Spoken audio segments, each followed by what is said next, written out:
Next on Time for Living, Bay State Banks leading the fight against scam artists. We'll meet Carolyn Burns. She gets this week's second effort salute.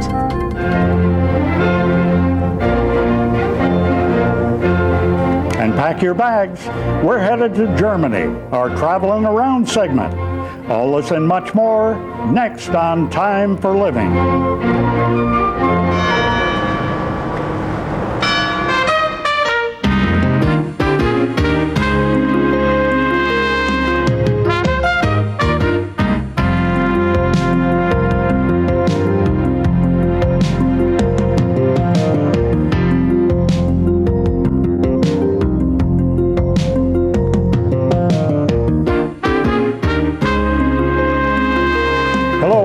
Trailer. And I'm Janet Jagalian. Welcome to Time for Living. The new show people are talking about, a place where we focus on issues of interest to older Americans. But you know, Rex, a number of younger people are beginning to tune in so they can find out more about issues that concern their parents and their grandparents as well. And they can get information they can pass along to older relatives. So whether you're young or old, a first-time viewer, or if you've watched every one of our shows, welcome to this week's edition of Time for Living. And a special thanks to everyone who's called or written to us. We've enjoyed hearing from you. Now, there are some people who have big misconceptions about older people. Some say they're easy marks for con artists who focus on the elderly to take them for all they're worth. Well, the truth is that anyone, regardless of age, who is not careful can fall victim to these crooks.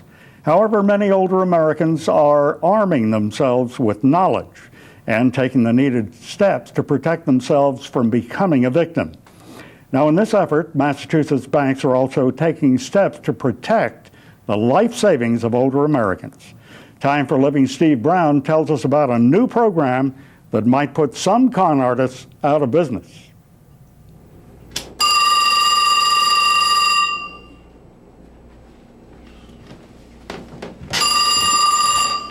Hello? Every day, thousands of older Americans hear various pitches for products and services, many on the up and up. But an alarming number of older folks are targets of scam artists, trying to bilk people out of their hard-earned money. How much is it going to cost? The Massachusetts banking industry and the state hope to stop these scams before they happen. The first line of defense? The bank teller. Hi, how are you today? The Mass Bankers Association, along with several state agencies, are launching a program to educate tellers to be on the lookout for warning signs that a customer may be the victim of a scam. I like to think that we're always looking out for particularly the elderly, which is what this program is all about. We're trying to find ways to watch out for them if they're confused or if they look like they're being misled by someone, to have our people trained to be aware of that and to try and react appropriately. That's what happened last summer at the Dedham Institute for Savings. An older gentleman came in wanting to withdraw a large amount of cash. Head teller Anna Conti found that to be a bit unusual and began to ask questions. And he told me that he was having some work done and they didn't want to accept a check, they wanted cash. So I thought it was a little strange that they'd want cash from him. So I had him sit in the office with me and I just talked to him a little bit more. And the more I talked to him, the more uncomfortable I got, because I thought it was a little strange that they would just want the cash. He told me, gave me the name of the company, so I looked it up in the phone book, it didn't exist. So at that point, I called up here and I spoke to someone up in this office and I told them I was a little concerned about what was going on, and they said to try to detain him. As I was doing that, the gentleman that was doing the job came in, got a little huffy, wanted to know why it was taking so long, you know, just wanted the money, wanted to go. So that made me even more uncomfortable. So I called back up here and I had them call the Dedham police. And I tried to detain him as long as I could, but I think he figured out what was going on, and by that point he ran out the door. Only a handful of scams against older people are actually reported to police. Victims are often too embarrassed by what happened and remain silent. When you look at the elderly population, what we do know is that these are underreported crimes. Underreported. So there are a lot of statistics. Some people say 3 to 8% are victims of financial abuse, but that number, even if it is underreported, might mean that, let's say you have an elder, $1,000, that they may lose $1,000 from their account. 1,000 elders, that's $1 million. That's a big number. There needs to be a change of attitude that just because you don't use a knife or a gun, it doesn't mean that the victimization isn't as serious. We see all the time victims that really suffer from people who knew them, who stole every last dime that they had, and also from scam artists. So while the banks will be looking out for your interests, there are some steps you can take as well. Pay with a check rather than cash to maintain a paper trail of transactions. Don't give your credit card number to anyone over the phone unless you place the call. Beware of door-to-door salespeople and phone sales pitches. Verify charities with the Public Charities Division of the Attorney General's Office. And if it sounds too good to be true, it probably is. Elders need to be aware of the practices that make good financial management, and to be careful about being victimized and being asked to conduct any activity that they're not fully understanding or fully aware of. Finally, there's always something you can say that should keep you from becoming a victim. Oh, I'm not interested at all. Thank you very much for calling. Bye-bye. I'm Steve Brown. Time for Living.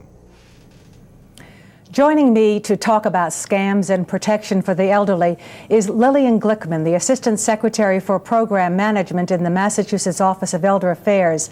Lillian is well versed in the types of scams that are being perpetrated against older people and educates them to be more aware of how to protect their savings. And in a few minutes, we'll be taking calls to answer any questions or comments that you have about protecting yourself from banking and other scams. Our number is 617-244-3344, so pick up the phone and give us a call.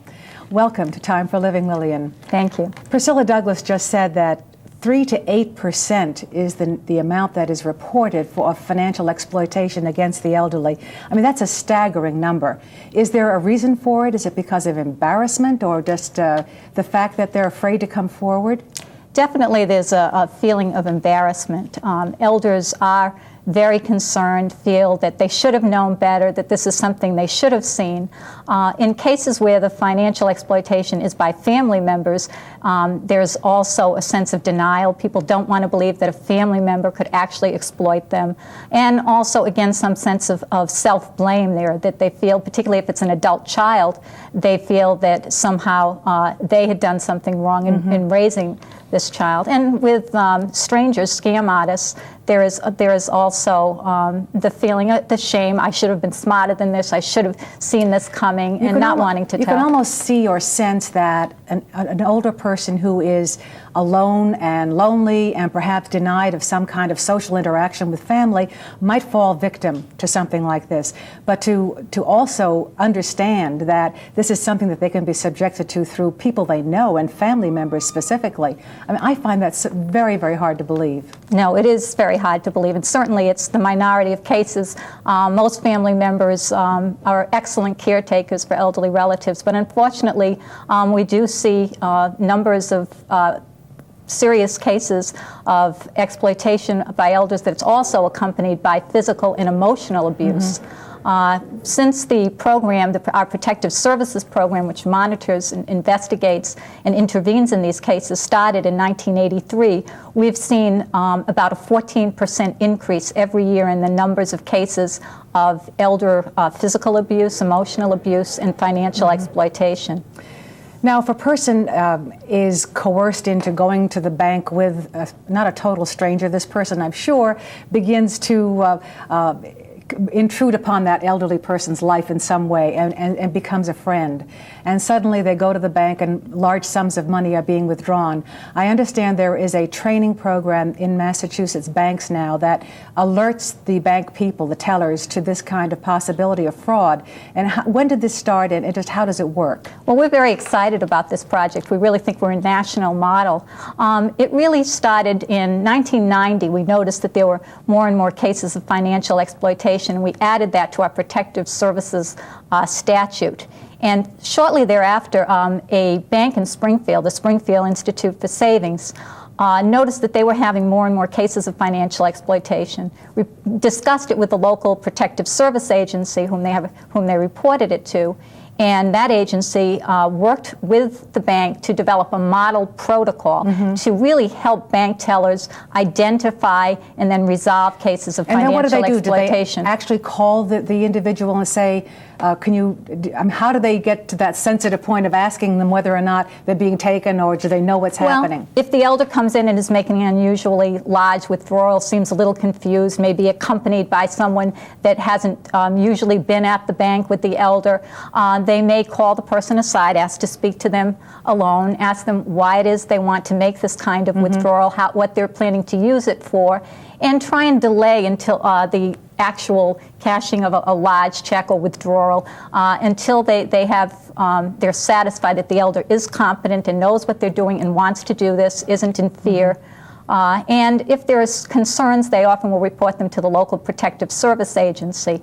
I've also heard that there are family members who will try to take the Social Security checks of their elder family member, accompany them to the bank and cash the check. And how does a person who is an older American at that point stand up and say, please, I need this money? Right. Well, one thing elders can do as precaution is to use direct deposit for Social Security checks. But if there's, the bank can intervene, the security person at the bank can notify the Protective Service Agency, and there are 27 around the state, and they will have someone who's experienced in working with elders, experienced in working on issues of financial exploitation come in, and we provide also services for the elder. If there's fear of retaliation by the family member, if they're concerned. In many cases, the person who's doing the exploiting may be the caretaker, and the elder may fear that without that person there, if they're removing them, they'll be put into a nursing home or need to leave their home. And we can put in home care services and other services to assist the elder in remaining. Is there a number that someone can call if they feel as though they're in need of some kind of protection or assistance? Absolutely. We have a 24-hour, 7-day-a-week elder abuse hotline, and that number is 1-800-922-2275. Have you gotten calls already since you've gotten the hotline number? Oh, that hotline has actually been available since 1983, and we well, get many calls. Could you give us a few examples, though, of the kinds of things that are reported? Perhaps our viewers are really unaware of some of the examples. Well, for example, a family member or acquaintance may be charging an elder exorbitant fees for rent or for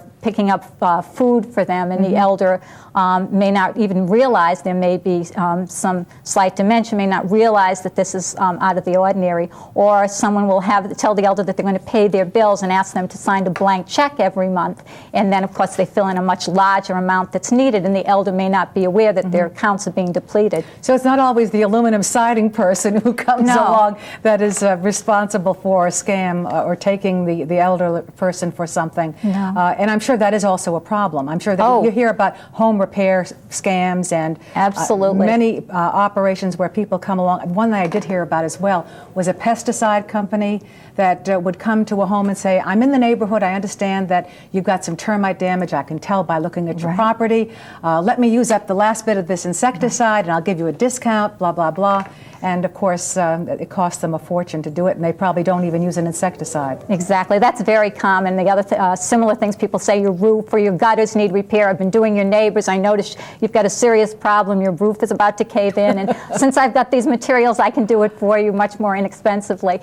And of course, there is no real work done, and the elder feels somewhat grateful. One of the problems, I think, is that many older people tend to be very patient and are more willing to listen to some of these people. Part of it is they may have more time, but also I think they were brought up at a time where people just respond in a nicer, more patient way to callers on the phone, and they may not want to hurt someone's feelings, and they don't realize what they're getting into. But they do get into trouble.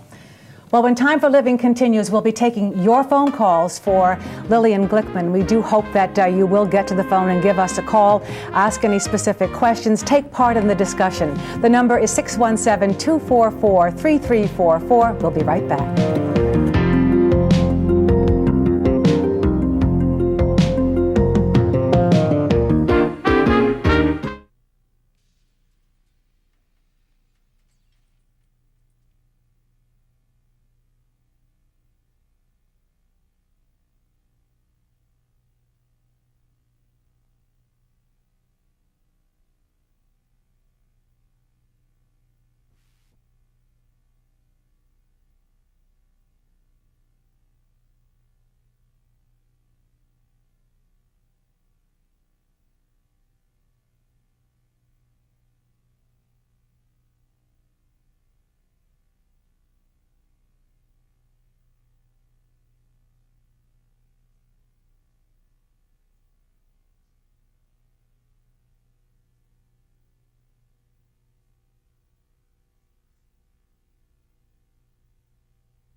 Welcome back to Time for Living. I'm joined by Lillian Glickman, the Assistant Secretary for Program Management in the Massachusetts Office of Elder Affairs, and we're talking about the ways older people can protect themselves from scam artists or anyone who's trying to exploit them financially.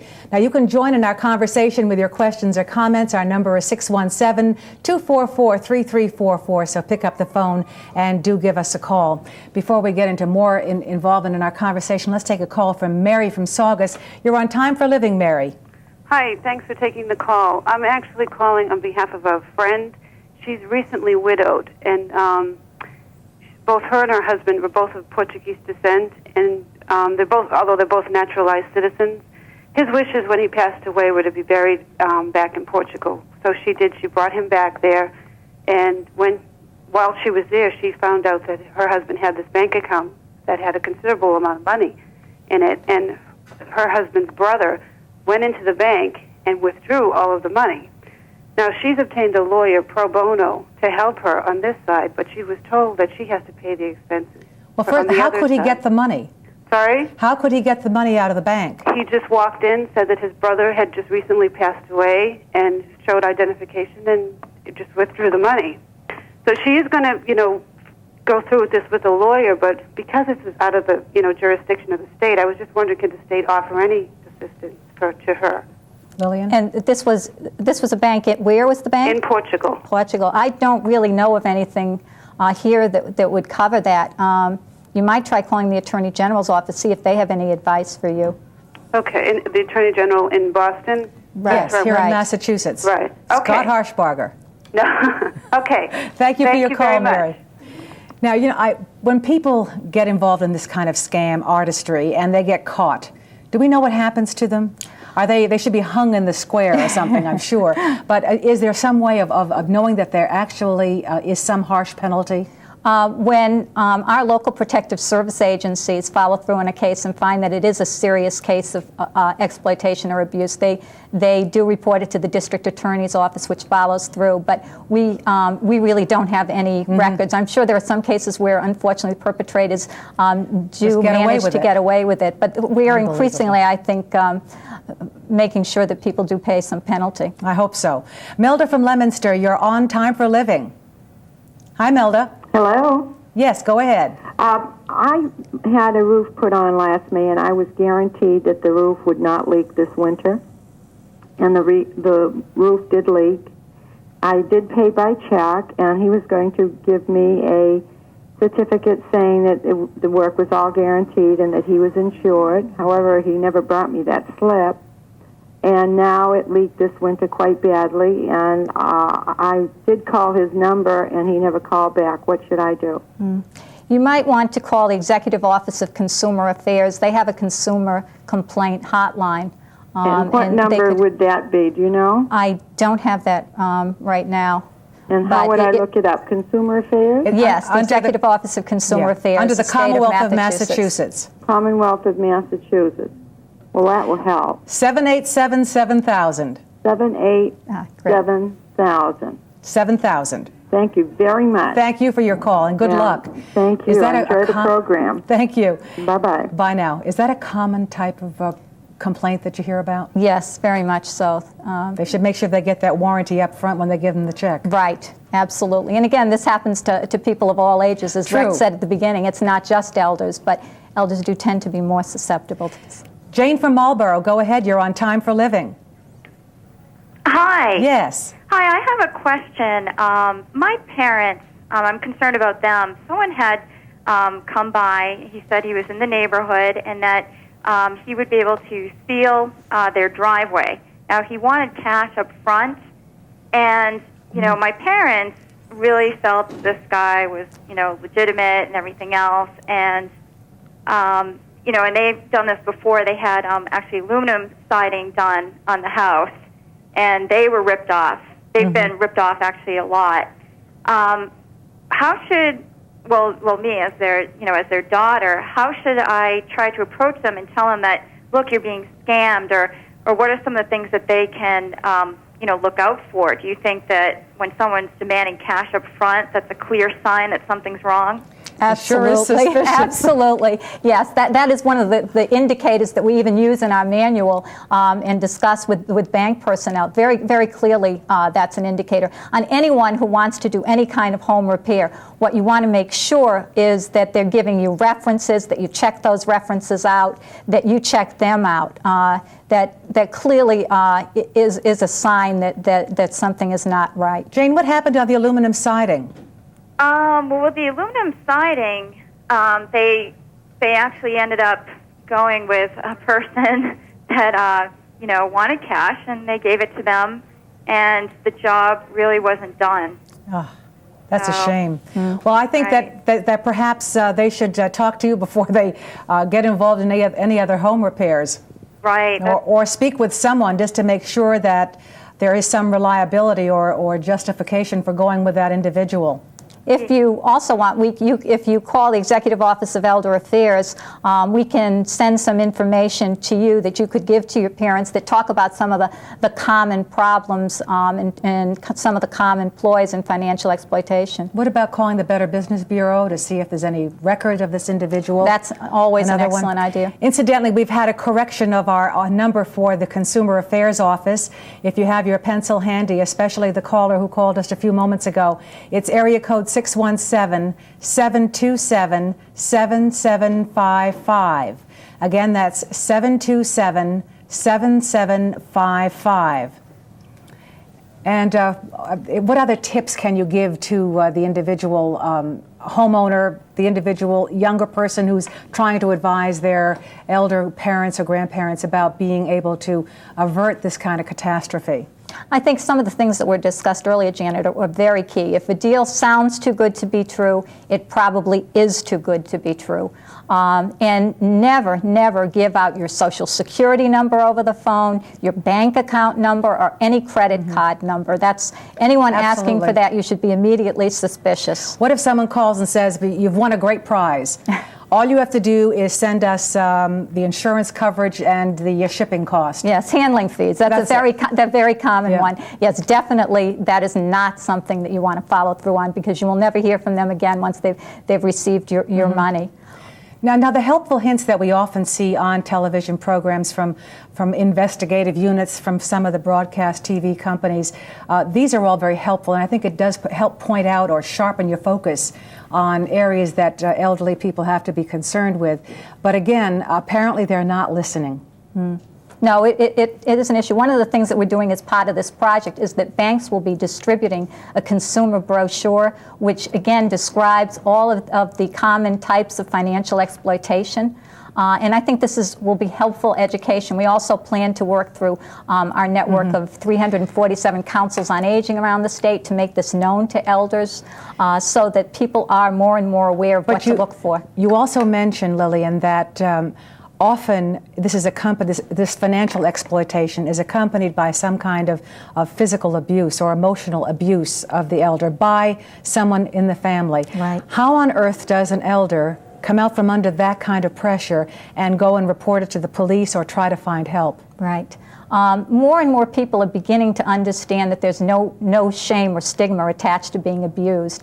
I think there's much more open discussion about this. Some elders do call our elder abuse hotline or our local agencies and report themselves, but very often it's a neighbor who feels there's something's wrong. They may feel a little uncomfortable about calling. They're not quite sure, but they see that the elder doesn't look well, isn't being cared for, and they will call, and we can intervene. But they're vulnerable also because they look to their family members to care for them. Exactly. And if instead of caring for them, they're exploiting them and abusing them, it's just a very devastating experience, I would think, for any person. Right, absolutely. It's a very, very difficult and very, very emotional decision, but there is help available, and that's what people have to know. We can bring services in, and we can assist people.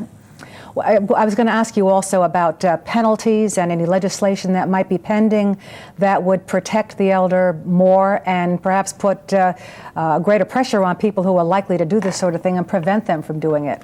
Actually, Governor Weld recently signed legislation which will raise the penalties for crimes against elders, and We think that that will certainly help. And again, there is, I think, more attention to identifying these types of exploitation and these types of abuse and following through. And this project is a good example where the administration is working with the Attorney General's office.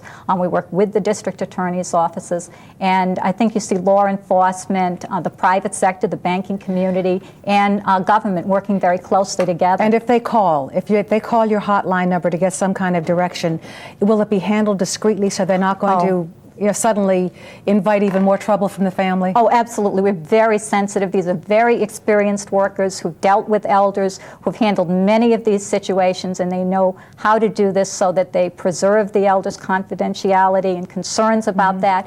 And it's not punitive. It's meant to help the elder, help the family, and work through this situation. Again, that hotline number is? 1-800-922-2275.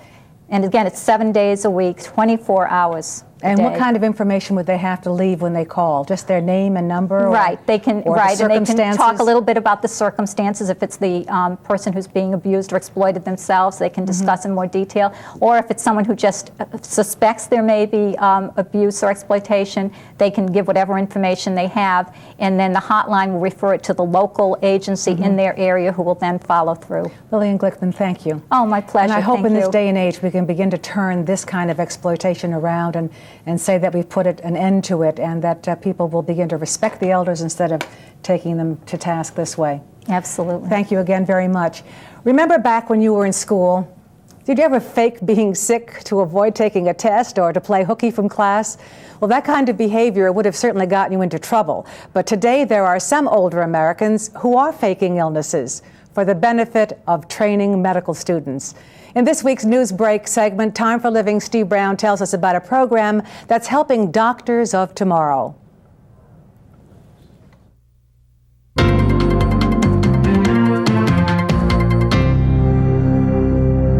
think there may be some cause for concern that you may have had a stroke. There's no reason to feel sorry for Helen Lemberger. She's in great health, even though she's been diagnosed with strokes, headaches, and dementia, just to name a few. Well, I'm giving secrets away here because these students are supposed to find out what's wrong with me. It's the latest trend in medical training. Perfectly healthy people act out various illnesses. They're known as standardized patients. This provides the students with an opportunity to practice in a non-threatening environment so that when they're with real patients, they're more at ease and they're confident with their skills. And while you're sitting up, I want to listen to your neck for just a moment, okay? Video cameras capture the session for later evaluation, but many times students forget that they are even there. You become completely caught up in the role playing yourself, and you don't think of them as an actor. How long have you had diabetes? School officials find older players bring enthusiasm and energy to their jobs. I get the satisfaction of knowing that I'm perhaps training the students and helping them understand a little bit better. Another benefit of standardized patients, medical students get a chance to develop a skill appreciated by all patients: bedside manners. I'm Steve Brown. Time for Living.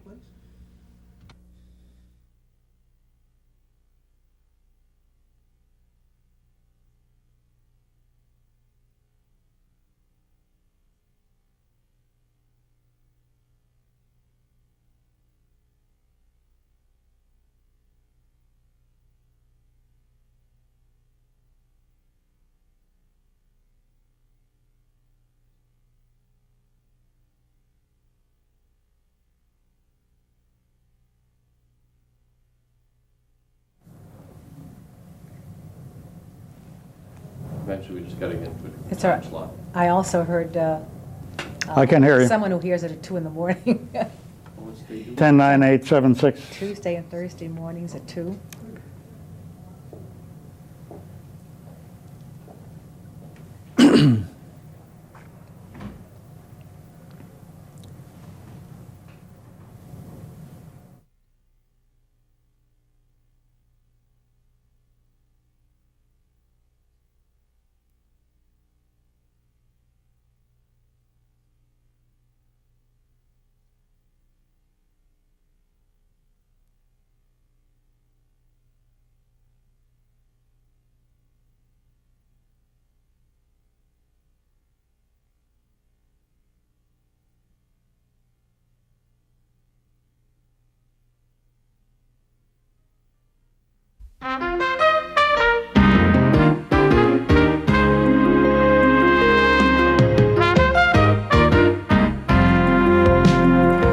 Younger people have a tendency to take their health and financial situation for granted. But as you get older, you understand that health and financial security are anything but guaranteed. You have to make sure that you take the steps you need to stay healthy and make sure you have enough income to last you a lifetime. And that's why we bring you Health, Finance, and More, a weekly feature designed to help you take the needed steps to make your older years golden years. Well, if you've ever had a professional massage, you know how great that can make you feel, right? Many older Americans use massage therapy as a way of staying healthy. Now, you'd be surprised at all the benefits. In today's Health, Finance, and More, certified massage therapist Sue Lane talks about this healing art. Sue owns and operates Muscle Incorporated of Brockton and Newton, Massachusetts, and has been a massage therapist for a number of years. Today, I'm going to discuss massage therapy for older adults, although almost anyone can benefit from massage. As our society becomes more high-tech, we have reasons to feel more stress in our lives. Massage is an excellent form of a safe, drug-free stress reduction. Massage may be new to America, but it has a history of being a healing art for more than 3,000 years in China. Other civilizations such as the Greeks, the Egyptians, the Romans, Persians, and Hindus, as well as the South Pacific Islands, have long used massage therapy. The massage therapy industry has grown in the last decade as seen by the increase of instructional videos, books, tools, massage machines being advertised and sold to the general public. Older folks suffering from arthritis can benefit from massage therapy. Other physical benefits include stress reduction, joint flexibility, better circulation, and reduced muscle tension. Mental benefits include a relaxed state of alertness, a calmer mind, and an increased capacity for clearer thinking. On the emotional level, a feeling of well-being, an enhanced self-image, and an increased awareness of the mind-body connection. So how can you find a qualified massage therapist? One place to look is in the yellow pages under Massage Therapeutic. Another reliable method is from a referral from a doctor or a nurse practitioner. Also, you might find out about a good massage therapist by talking with friends. And what can you expect? The massage clinic should be clean, private, and fairly quiet. And you may be asked to fill out a medical questionnaire. Who should avoid getting a massage? Anyone with varicose veins or untreated or unmedicated high blood pressure. When in doubt, ask your doctor. Special considerations are made for a pregnant woman in terms of how she's positioned on the table.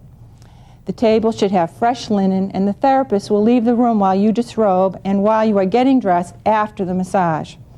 Tell the therapist the areas that you want them to focus on. Let them know if the pressure being used is too intense. Oils and lotions are used on the skin, and there should be a drape over your body for warmth and privacy. Check for licenses on the wall, which are issued by the local health department. Some clinics have showers, however, most do not. If you want the oil removed, the therapist will gladly use rubbing alcohol and a towel. Leave all your valuables at home and remove your makeup. It's up to you to decide if you want to leave your underwear on or off during the massage. It's also the client's option to choose a male or a female therapist. Payments required at the end of the session. Typical prices run $45 to $65 for a 1-hour massage in and around most major cities. Most therapists require a 24-hour cancellation policy to avoid being charged. A no-show is a loss to 3 people. You don't get the treatment, the therapist loses the income, and another person could have received a treatment during the appointed time. If there's no listing in your area in the yellow pages, a call to the American Massage Therapy Association at 708-864-0123 can connect you with a massage therapist near your home or your office. I'm Sue Lane, Time for Living. If you have any questions about massage therapy, you can write to Sue Lane, care of Health, Finance, and More, Time for Living, P.O. Box 1698, Framingham, Massachusetts, 01701, or you can call our voicemail at 1-800-232-7213. And up next on Time for Living, our Traveling Around feature, we'll be taking you on a trip through Germany, so please stay with us.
Welcome back. Janet, have you noticed in the newspapers lately that there are some great deals on airfares offered by the airlines? Absolutely. You can't miss them, Rex. Everywhere you turn, there's a deal. In fact, I saw one ad touting $65 to Florida. Now, how can you beat that? Well, I guess you can't beat that. And if we only had more time, maybe we could become world travelers. That's very true, but at least we have our Traveling Around segment. We may not get to all the places we feature, but it sure is nice to dream.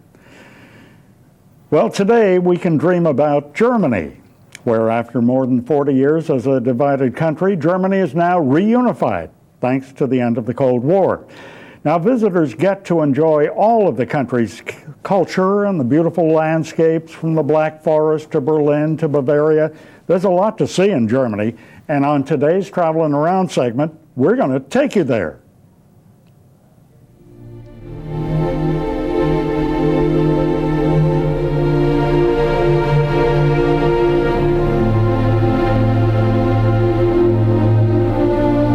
Our visit to Germany begins in the Black Forest. Nestled in southeast Germany, bordering France and Switzerland, the Black Forest earns its foreboding name because of the impenetrable stretches of forest that cut off small communities from the outside world.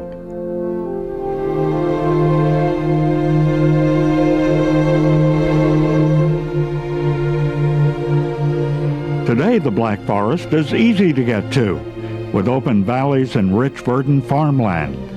In the 19th century, Mark Twain wrote enthusiastically about the region's beauty.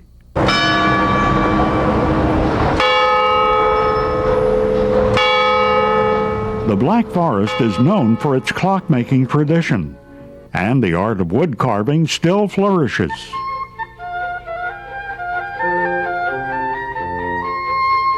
From the Black Forest, board a steamship for a ride up the Rhine. Ships traveling up and down the river offer a pleasant and relaxing way to see the region.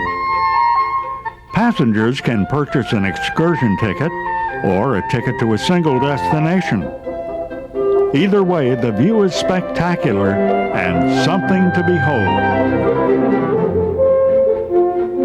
Another way to see the region is by bicycle. You can bring your own, or if you like, German railways offer bikes for hire. If you're a fan of classical music, Germany is the place for you. In Leipzig, you will find the final resting place of composer Johann Sebastian Bach. Bach served as the organist and choir director for the St. Thomas Church. Leipzig is also home to composer Richard Wagner.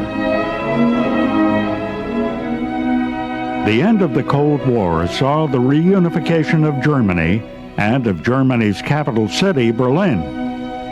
The wall that divided the city for nearly 40 years is a memory. However, differences between East and West Berlin remain. West Berlin is far more prosperous than East Berlin, and Berliners themselves have difficulty thinking of their city as one entity with one identity. Nevertheless, take the time to see both East and West Berlin while in the city. Our visit to Germany concludes in Bavaria. Known as Germany's secret capital, Munich is the country's #1 tourist destination. It has a mix of culture, from its world-class opera house and art galleries to the revelry of Oktoberfest.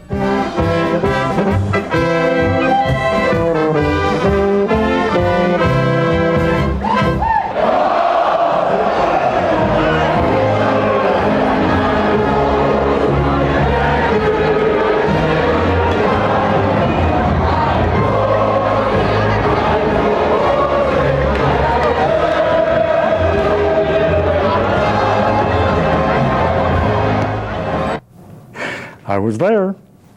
We'd like to thank the German National Tourist Office for providing us with those beautiful pictures of Germany. If you'd like more information, contact the German Tourist Office. Their address is 122 East 42nd Street, 42nd floor, New York, New York, 01068. Up next on Time for Living, our second effort salute, where Carolyn Burns gave up a career in the classroom for a hard hat and muddy boots. Find out why next on Time for Living.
You know, Rex, we are so lucky. Since our show has been on the air, we've been meeting some incredible people in our second effort salute. Well, there's no question about that. Each and every one of them an inspiration worthy of our admiration. Now, these folks just don't know the meaning of the word quit. They're out there every day making a substantial contribution to society and to their own well-being. And most of all, we enjoy introducing them to you. Carolyn Burns is one of those people. She's a grandmother in a hard hat. For the last 3 years, the Scituate, Massachusetts woman has been running her own safety, health, and environmental consulting business. Quite a shift for a former high school chemistry teacher. Now, Time for a Living's Rod Fritz introduces us to this go-getter who gets this week's second effort salute. I thought, I'm not ready to retire. I'd go out of my mind if I had nothing to do. Carolyn Burns has plenty to do, and she does it quite well. 17 years ago, at the age of 48, the Scituate, Massachusetts high school chemistry teacher decided she needed a change, and she looked outside the classroom. I realized that there was a great big world out there, and that I had been missing it for the last 25 years. The grandmother of 7 took some night courses at Harvard Extension, and at the age of 49, took a job with a Boston engineering firm. Actually, I found the work at the engineering firm, though I had an awful lot to learn, easier because I never had to correct papers on weekends and at night. It was great. When I came home, I came home. Carolyn worked at the firm for 12 years, and then came another major change. When they wanted me to go to Amarillo, Texas for the summer, and it's very hot there, and I live where I do because I like the summertime, I said, I don't think so. And they said, well, I don't think we see too much for you in the future.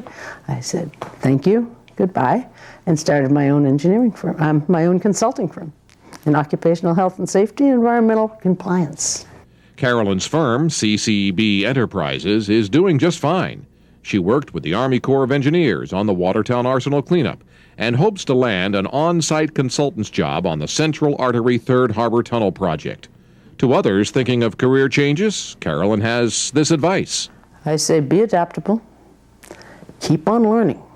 The day you stop learning is the day you're dead, as far as I'm concerned. Find a niche and work on it. A wise thought from a wise woman. I'm Rod Fritz. Time for Living. There are many people worthy of our second effort salute. Now, if you have someone in mind, please let us know. Write to us here at Time for Living, P.O. Box 1698, Framingham, Massachusetts, 01701. Or if you'd like, you can call our voicemail at 1-800-232-7213. Up next on Time for Living, we'll take a check of our mailbag, so be sure to stay with us.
Welcome back to Time for Living. It sure is nice to hear from all of you.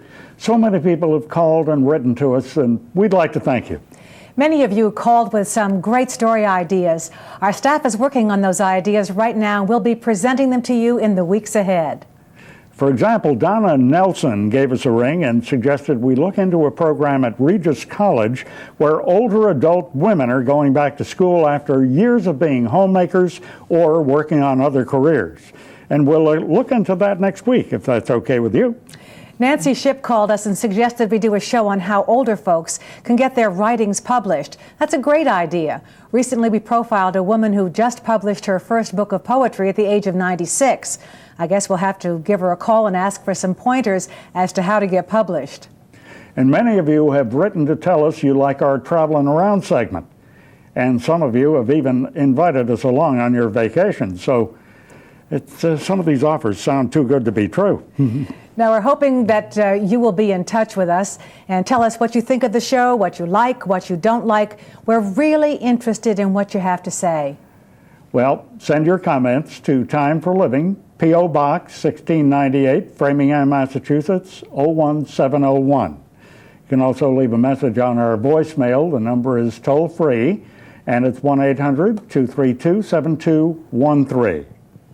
Up next on Time for Living, a look ahead to next week's show. Please stay with us.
Well, thanks again for joining us this week on Time for Living. And remember, we're here every week from 3 to 4. We have another informative show planned for you next week. We'll be looking into the issue of education and the older American. Who says you can't teach an old dog new tricks? It's never too late to go back to class. And you're never too old to stay active. We'll tell you about a group of men and women who stay fit by windsurfing. Of course, we'll have our regular Traveling Around in Health, Finance, and More segments. And we leave you now with one more look at beautiful Germany. So until next time, remember, it's time for living.